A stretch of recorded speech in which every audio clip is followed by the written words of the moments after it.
I entitled the record Bitter just because you can't appreciate what's good without experiencing the bitter.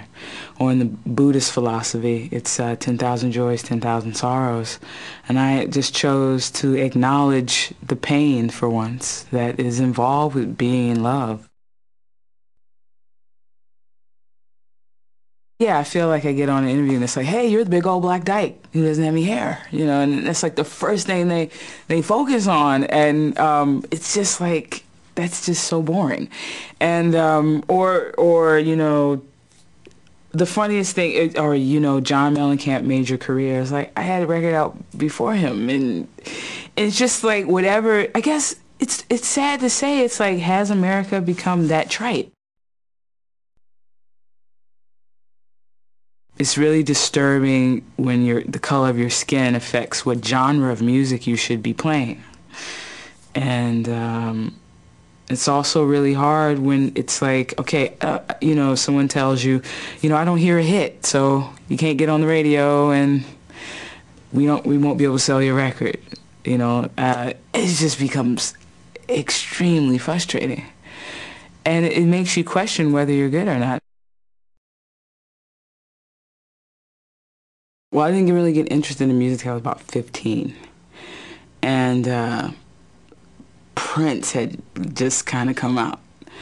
And I mean, it was part of going through puberty, because I just found him to be this beautiful man. But just the fact that he played all these things, you know, was just incredible to me. And there was just so much coming out of him, lyrically, melodically, rhythmically. And so that sort of sent me on a course. When I make a record, I just want whoever can get with it at the time is fine. I don't care. Miles Davis said, you know, because they were saying, you know, Miles, you have all these white cats in the band, you know, you need to keep it real. And he was like, you know, I don't care if you're blue with red breath, as long as you can play the part, you know. And that's how I feel about the listener. It's like, why does it have to be like, you know, I mean, because I've actually sat in meetings where they go, well, your demographic is, you know, black people between 18 and 25, and the white audience, it's like, give me a break. You know, I mean, and that's when I think the computer will totally change that, because it's faceless. You know, my musical life is I'm happy. I mean, there's nothing, I've met Prince, I've met Shaka Khan. I mean, I'm sort of geeky. I go to I got nominated for some Grammys, but I was just excited to go because I brought my like autograph book.